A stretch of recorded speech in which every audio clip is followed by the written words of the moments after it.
Welcome to our YouTube channel, and in this video we will discuss about Indian polity and topic 4 आज हम पढ़ने वाले हैं Indian polity का NDA point of view से। सो देखिए टॉपिक 4 में हम पढ़ने वाले हैं part 1 that is the union and it's territories. जो हमारा इंडियन कॉन्स्टिट्यूशन का पार्ट 1 है उसके बारे में हम पढ़ेंगे इसके अंदर। सो देखिए जो हमारा पहला पार्ट है उसके अंदर आर्टिकल आते हैं 1 से लेकर 4 तक, ठीक है। आर्टिकल 1, 2, 3 एंड 4 ये हमारे part 1 the union and it's territories के अंदर इंक्लूड होते हैं। तो 1 बाय 1 हम सबको डिस्कस करेंगे। यूनियन के बारे में देखेंगे, वेरियस स्टेट्स और यूनियन टेरिटरीज के बारे में देखेंगे जो हमारी यहाँ पर स्थापित की गई है after independence and state reorganisation act जो 1956 में आया था उसके बाद। सो लेट्स स्टार्ट, देखते हैं। देखिए यूनियन एंड द टेरिटरीज ये हमारा पार्ट 1 होता है। आर्टिकल 1 से 4 ये हम डिस्कस कर चुके हैं। तो सबसे पहले आर्टिकल से लगते देखिए, सबसे पहला आर्टिकल हमें क्या कहता है कि name and territory of union. देखिए इसके अंदर बताया गया है कि नेम यूनियन यानी हमारे देश का नाम क्या होगा और उसकी टेरिटरीज का नाम वगैरह सब कुछ यहाँ पर बताया गया है। इसके अंदर बताया गया है कि यूनियन इंडिया, क्या नाम है भाई, इंडिया, दैट इज भारत। तो यहाँ पर बताया गया स्पेशली, देखिए इंडिया जो कि भारत है as a union of states and union territories, यानी इंडिया को ऐसे बोला गया है कि India that is Bharat, okay, that will include various states and union territories plus जो टेरिटरीज हम एक्वायर कर लेंगे टाइम टू टाइम उनको भी हम इंडिया के अंदर शामिल करेंगे, ठीक है। ये हमारा बोलता है आर्टिकल नंबर 1। ये सिंपल सी बात थी। सेकंड है कि एडमिशन और एस्टेब्लिशमेंट ऑफ न्यू स्टेट्स। अगर इंडिया के अंदर देखिए नई स्टेट्स को एस्टेब्लिश करना है, उनका एस्टेब्लिशमेंट या उनका एडमिशन करना है नई स्टेट्स का। फॉर एग्जांपल आज़ादी के बाद आपको याद है काफ़ी सारी स्टेट्स को हमें एडमिट करना पड़ा बाद में, ठीक है, वेरियस प्रोसेस यूज करके। तो उसके अंदर कौन सा आर्टिकल यूज होगा, article number 2 of Indian constitution, that is admission और एस्टेब्लिशमेंट ऑफ नई स्टेट्स का, न्यू स्टेट्स के लिए, ठीक है। यानी आर्टिकल 2 कब अप्लाई होगा, जब हमें नई स्टेट्स एडमिशन करनी है या फिर बनानी है, ठीक है, स्टेट्स के लिए। इसके बाद हम चलते हैं देखिए हमारे थर्ड आर्टिकल की तरफ। थर्ड आर्टिकल हमें कहता है फॉर्मेशन ऑफ न्यू स्टेट्स। अगर हमें नई स्टेट्स का फॉर्मेशन करना है, देखिए सिंपल सी लैंग्वेज में समझिएगा कि अगर हमें नई स्टेट्स का फॉर्मेशन, जैसे हम नई स्टेट्स फॉर्म करते रहते हैं time to time, and act जो हमारा अल्टरनेशन ऑफ बाउंड्रीज और names of the existing states. अगर देख लीजिए हमारे पास कोई स्टेट आज के टाइम पर, ठीक है, उसका हमें बाउंड्री वगैरह बदलना है, उसका हमें नाम वगैरह बदलना है, तब कौन सा आर्टिकल आएगा यहाँ पर, आर्टिकल नंबर 3। सिंपल है। आर्टिकल 1 देखिए हमें बोलता है कि भाई नेम क्या है हमारे इंडिया का, मीन्स बेसिकली इंडिया जो नाम रखा गया उसके बारे में बताता है। सेकंड बताता है अगर हमें नई स्टेट्स बनानी है तो क्या करना होगा। थर्ड हमें बताता है कि जो नई स्टेट्स है उनका फॉर्मेशन प्लस अगर हमें उनका नाम वगैरह बदलना है तो हम कैसे करेंगे। इसके बाद हमारे पास आता है अगला आर्टिकल जो है last article, union and the territories का हमारा लास्ट आर्टिकल। इसके अंदर देखिए डिस्कस किया गया है laws under article 2 and 3 to provide for amendment of first and fourth schedule. ये बोल रहे हैं कि अगर हमें सेकंड और थर्ड आर्टिकल को अप्लाई करना है तो हमें अमेंड करना होगा फर्स्ट एंड फोर्थ शेड्यूल को। फर्स्ट शेड्यूल हमें क्या बताता है, यूनियन, कंप्लीट यूनियन के बारे में। फोर्थ शेड्यूल हमें बताता है कि seats reserve for the Rajya Sabha for the various states. तो इसलिए दोनों में हमें अमेंडमेंट करना होगा। मान लीजिए हमारे पास एक नया स्टेट बन जाता है तो उसको राज्यसभा में देखिए सीट भी देना पड़ेगा, ठीक है। यहाँ पर सीट होगा नहीं होगा इसके अकॉर्डिंग भी काम करना पड़ेगा, एंड प्लस फर्स्ट शेड्यूल में भी अमेंडमेंट करना होगा। एंड इसके साथ साथ देखिए जो भी एक्टिविटीज उन स्टेट से रिलेटेड होंगी वहां पर भी हमें अमेंडमेंट करना होगा, ठीक है। ये हमें बोलता है फोर्थ आर्टिकल। सो ये था हमारा first part the union and the territory से रिलेटेड, जिसके अंदर हम 1 से लेके 4 आर्टिकल कंप्लीट कर चुके हैं। सो आप इनको ध्यान से समझिएगा। इसके बाद चलते हैं हम अगले टॉपिक पे। इसी के अंदर जो हम पढ़ेंगे, जो हमारे एग्जाम में आता है मोस्टली, इससे रिलेटेड क्वेश्चन आएंगे। सो देखिए 1956 में स्टेट रीऑर्गेनाइजेशन एक्ट लगाया गया था। क्या लगाया गया था अभी, स्टेट रीऑर्गेनाइजेशन, ये एक्ट लगाया गया था 1956 के अंदर। तो 1956 के बाद कौन कौन सी नई स्टेट्स, कौन कौन सी नई टेरिटरीज बनी है, इनसे रिलेटेड हम डिस्कशन यहाँ पर करेंगे, ठीक है। और रिसेंटली आप जानते हैं जम्मू कश्मीर एंड लद्दाख हमारा नया यूनियन टेरिटरी बना है। पहले स्टेट था लेकिन यस अब इसको 2 हिस्सों में करके हमने यूनियन टेरिटरी बना दिया है 2019 में, इसलिए इसको अलग से हाईलाइट किया गया है बिकॉज इससे रिलेटेड क्वेश्चन ज्यादा एग्जाम में आ सकता है, ठीक है। आगे चलते हैं। देखिए सबसे पहला जो हमारा स्टेट बना था वो है 1960 में, महाराष्ट्र एंड गुजरात ये स्टेट बने थे। महाराष्ट्र यानी बॉम्बे से अलग होकर महाराष्ट्र एंड गुजरात ये दोनों बने थे अकॉर्डिंग टू लैंग्वेज। ठीक है, 1956 में भी आंध्र रीजन बना था, लेकिन हम बात करेंगे उन स्टेट्स की जो रिसेंटली अब इस नाम से जानी जाती हैं। ठीक है, बिकॉज आंध्र नाम नहीं है, अभी आंध्र प्रदेश बन चुका है, तेलंगाना अलग है, इसलिए हम मेन स्टेट से लगेंगे जो आज के टाइम पर प्रिवेलेंट है। सबसे पहला है 1960 के अंदर, याद रखिएगा, महाराष्ट्र एंड गुजरात, ये दो स्टेट्स हमारी बनी है। ठीक है, इसके बाद हम आते हैं आगे। देखिए, महाराष्ट्र और गुजरात के आसपास का एरिया में जो छोटे छोटे हमारी यूनियन टेरिटरीज हैं उनका भी यहाँ पर जिक्र हुआ बाद में कि हमें भी अलग कीजिए, हमारा भी कुछ इंतजाम कीजिए। तो अगले ही साल, तुरंत अगले साल 1961 के अंदर Dadra and Nagar Haveli, Goa, Daman and Diu, इनको क्या बनाया जाता है भाई, यूनियन टेरिटरी इनको बना देते हैं। क्या बना देते हैं भाई, यूनियन टेरिटरी इनको बना देते हैं, याद रखिएगा। ठीक है, इनको क्या बना देते हैं भाई, यूनियन टेरिटरी इनको बना देते हैं। गोवा आज के टाइम पर स्टेट है, लेकिन 1961 में पहले इसको क्या बनाया जाता है, यूनियन टेरिटरी, इन तीनों को अलग अलग। ठीक है, इसके बाद देखिए हमारी आगे बात आती है, इन्होंने कहा कि ईस्टर्न साइड पे आवाज उठी कि भाई हमें हमारा भी कुछ हो, पौंडीचेरी को पोर्टुगीज से ले लिया गया एंड 1962 में पौंडीचेरी को भी यूनियन टेरिटरी डिक्लेयर कर दिया गया। ठीक है, 1960 61 हो जाता है, 62 आ जाता है। ठीक है, सिंपल है, महाराष्ट्र, गुजरात, दादर नगर हवेली, दमन दीव, गोवा, ये एक पार्ट हो गया। ईस्ट में देखिए अब पौंडीचेरी आता है। उसके बाद हमारी जो नॉर्थ ईस्टर्न स्टेट्स हैं वो भी आवाज उठाती हैं कि हमें भी लैंग्वेज के बेस पे अलग करें। वहां पर असम एक राज्य था बस, ठीक है, प्लस सिक्किम था। सिक्किम का भी बाद में इसको इंडल्ज किया गया इंडिया के अंदर, तो वो भी कहते हैं कि हमें अलग किया जाए। नागा ट्राइब सबसे पहले आवाज उठाती है, नागा ट्राइब सबसे पहले आवाज उठाती है, तो इसलिए 1963 के अंदर नागालैंड अलग से स्टेट ये बना दिया जाता है। ठीक है, 1963 में नागा ट्राइब के आवाज उठाने की वजह से नागालैंड को अलग स्टेट ये बना दिया जाता है। और 1966 में आप सभी जानते हैं हरियाणा एंड चंडीगढ़ की स्थापना हुई थी पंजाब से अलग होके। 1 नवंबर 1966 को हरियाणा एंड चंडीगढ़ की स्थापना हुई थी। चंडीगढ़ यूनियन टेरिटरी है, हरियाणा स्टेट है। ओके, 1966 के बाद देखिए 1971 का जो टाइम था, उस टाइम पर आप सभी जानते हैं धीरे धीरे 1962 में चाइना से लड़ाई भी हो चुकी थी। थोड़ा बहुत जो ये नॉर्दर्न बॉर्डर थे थोड़ा सा प्रिविलेंट यहाँ पर एक्टिव हो गए थे। धीरे धीरे आप देख सकते हैं हरियाणा, पंजाब, फिर हिमाचल प्रदेश भी आवाज उठाता है, बिकॉज ये हरियाणा के ऊपर जाए तो हमारे नॉर्दर्न पार्ट्स में पड़ता है। हिमाचल प्रदेश भी स्टेट बन जाता है 1971 के अंदर। ठीक है, 1971 में कौन सा स्टेट बनता है भाई, हिमाचल प्रदेश ये बनता है। इसके बाद देखिए नागालैंड से प्रभावित होकर धीरे धीरे ये रिवॉल्यूशन करते हैं अपना नॉर्थ ईस्टर्न स्टेट्स, और आप लगातार देख सकते हैं। देखिए 1972 से लेकर 1987 तक मोस्टली नॉर्थ ईस्टर्न स्टेट्स हमारी क्या बनती हैं, यहाँ पर अलग अलग होकर स्टेट्स बनती हैं। सो 1972 में देखिए मणिपुर, त्रिपुरा एंड मेघालय ये हमारी स्टेट्स बनती हैं। ठीक है, मणिपुर, त्रिपुरा एंड मेघालय। तुरंत 3 साल के बाद हमारा सिक्किम ऐड ऑन हो जाता है as a protectorate of India, फिर उसको स्टेट बना दिया जाता है 1975 के अंदर। कब बनाया जाता है भाई, 1975 के अंदर। फिर 1987 तक देखिए मिजोरम है, अरुणाचल प्रदेश एंड गोवा, गोवा को यहाँ पर स्टेट बना दिया जाता है विद मिजोरम एंड अरुणाचल प्रदेश। अब हमारी नॉर्थ ईस्टर्न स्टेट कंप्लीट पूरी हो चुकी हैं, असम पहले से वहां पर प्रेजेंट था ही। ठीक है, अब देखिए अब बिल्कुल इजी है। 2000 के टाइम पर छत्तीसगढ़, उत्तराखंड एंड झारखंड। अब छत्तीसगढ़ झारखंड तो आप जानते हैं 2000 के टाइम पर ये दोनों इकट्ठे थे, अलग हो गए। लेकिन उत्तराखंड कहाँ से, जो हिमाचल प्रदेश ये जो एरिया था पंजाब के आसपास का एरिया था, इसको अलग करके उत्तराखंड ये राज्य बनाया जाता है यूपी वगैरह से ये पार्ट लेकर। ठीक है, उत्तराखंड को यूपी से बेसिकली अलग किया जाता है। और 2014 इज इम्पोर्टेंट, इस टाइम पर तेलंगाना बनाया जाता है आंध्र प्रदेश से अलग करके। तेलंगाना राज्य जो है वो सबसे अलग बनता है 2014 में, लेटेस्ट था ये। लेकिन तुरंत 2019 में देखिए जम्मू एंड कश्मीर एंड लद्दाख को यूनियन टेरिटरी बनाकर इसको चेंज कर दिया गया।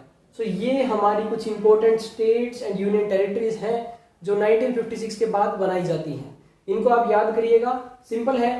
पहले हम वेस्टर्न पार्ट पढ़ेंगे, ये हमारा वेस्टर्न पार्ट हो जाएगा 60-61 में, फिर हम ईस्टर्न में आएंगे, फिर नॉर्थ ईस्टर्न है, फिर ये बीच में देखिए नॉर्थ का हिस्सा आएगा 66 से लेके 71 तक।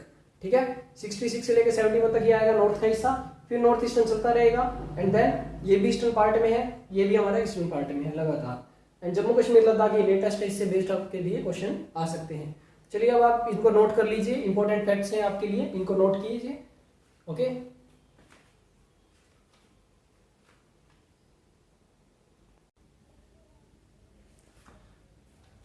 चलिए देखते हैं आगे। अगला जो हमारा पार्ट है इंडियन कॉन्स्टिट्यूशन का, दैट इज सिटीजनशिप। सो देखिए चलिए डिस्कस करते हैं इसको हम डिटेल में। सिटीजनशिप जो है इंडिया की वो है single, single type of citizenship, इसका मतलब है कि स्टेट के लिए हमें अलग से सिटीजनशिप सर्टिफिकेट नहीं बनवाना है, हम यहाँ पर सिंगल सिटीजनशिप फॉलो करते हैं। इससे जुड़े हुए 2-3 बातें हैं। देखिए, सबसे पहली बात है कौन इंडिया के सिटीजन हो सकते हैं।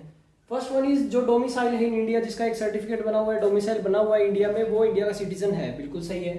Second, refugees. रिफ्यूजीज आप जानते हैं जो इंडिया में आए हैं पाकिस्तान से या बांग्लादेश से, ठीक है, अकॉर्डिंग टू लॉ, उनमें से जिनको प्रोवाइड किया जाएगा सर्टिफिकेट कि आप इंडिया के सिटीजन है, वही रिफ्यूजीज यहाँ पर सिटीजन बन सकते हैं।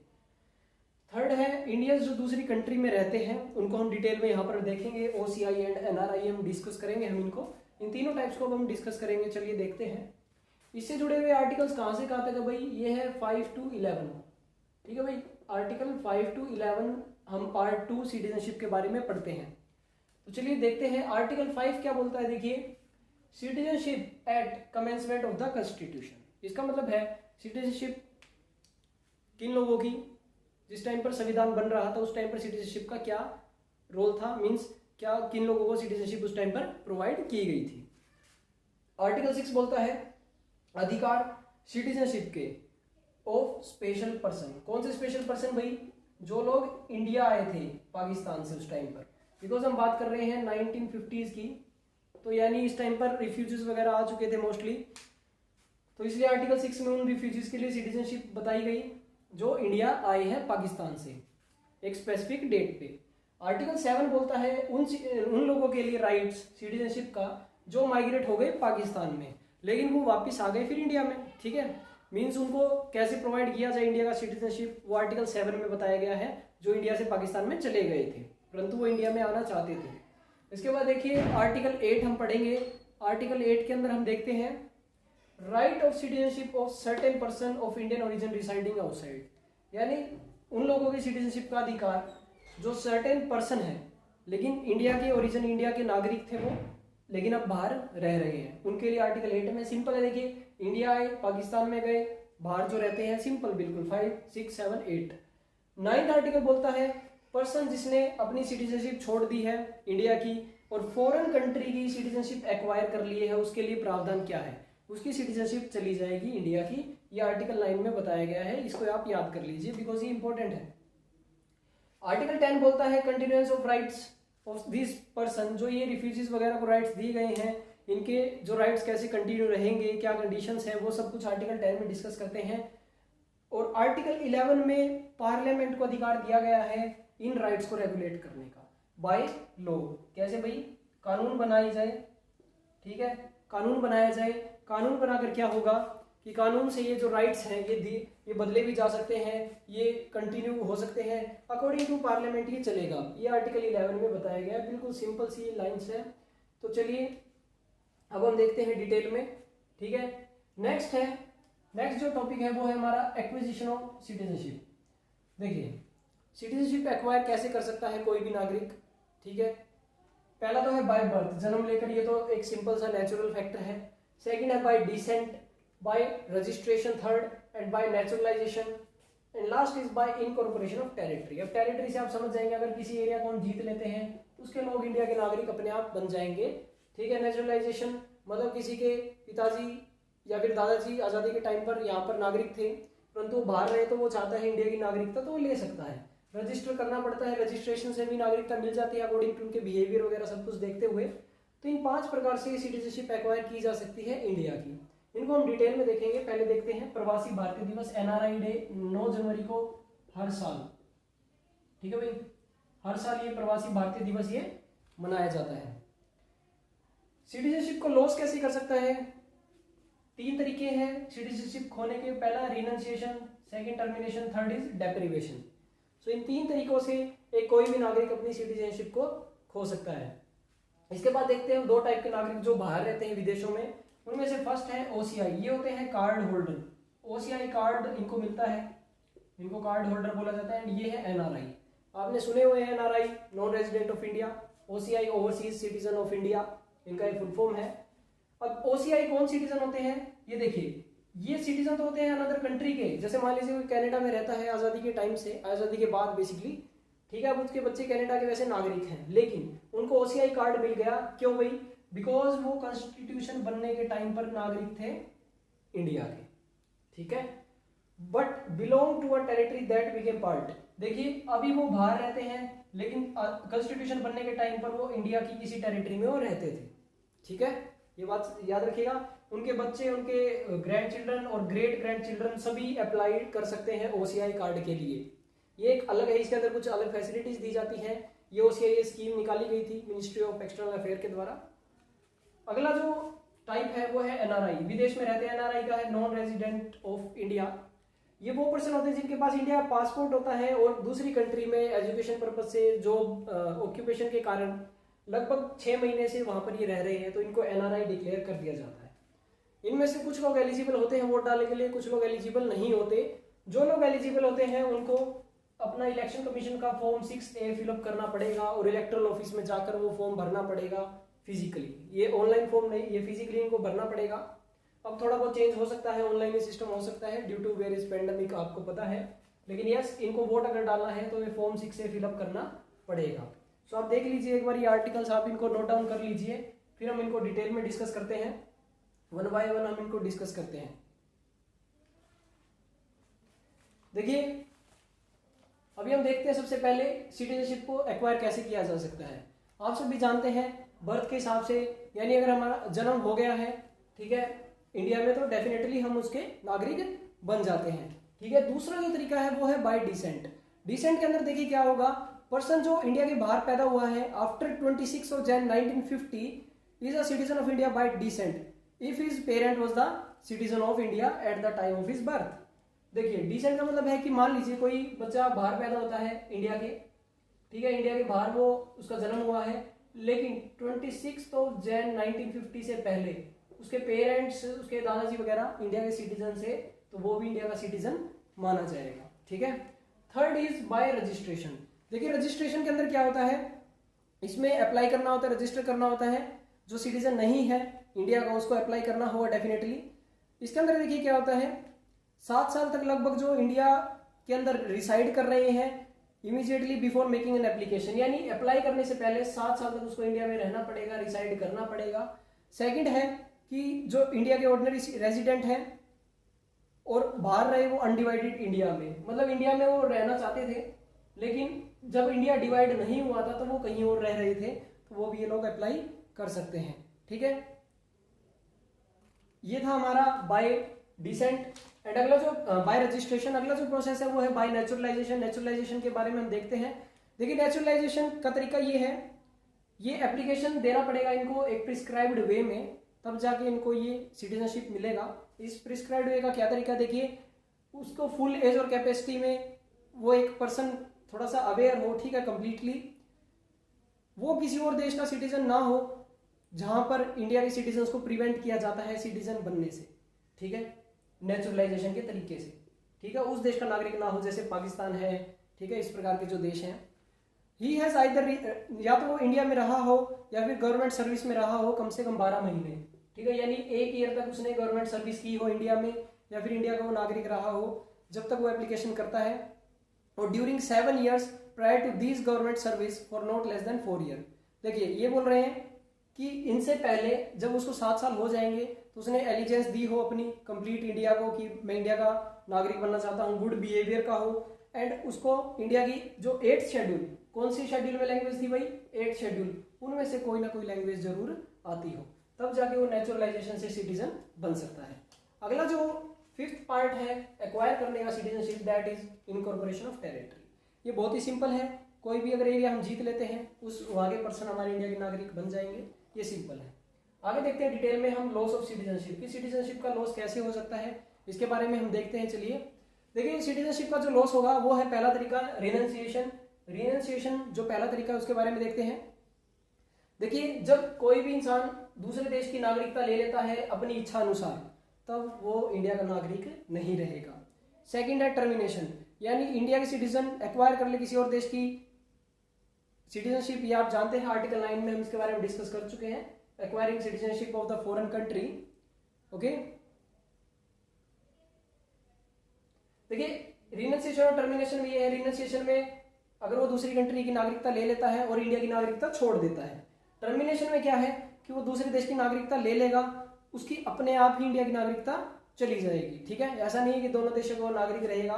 And third is deprivation. So deprivation ध्यान से समझिएगा, ये कंपल्सरी टर्मिनेशन है सिटीजन ऑफ इंडिया का obtained by registration or naturalization by the government of India on charge of using fraudulent means। अगर वो रजिस्ट्रेशन या नेचुरलाइजेशन में कुछ गड़बड़ कर देता है और इंडिया का नागरिक बन जाता है तो उसको डिप्राइव कर दिया जाएगा। देखिए हम बोलते हैं ना कि पुअर लोग को डिप्राइव किया जाता है कोई फैसिलिटी देने से कुछ है, तो ऐसे उसको भी डिप्राइव कर दिया जाएगा कंप्लीटली। ओके, सो होप आपको समझ में आ गया होगा यहाँ तक। सेकंड पार्ट ये था। तो आगे जाने से पहले वीडियो को लाइक करें, शेयर करें एंड सब्सक्राइब जरूर करें चैनल को। मिलते हैं हम हमारी नेक्स्ट वीडियो के साथ, नए टॉपिक के साथ। Till then, thank you.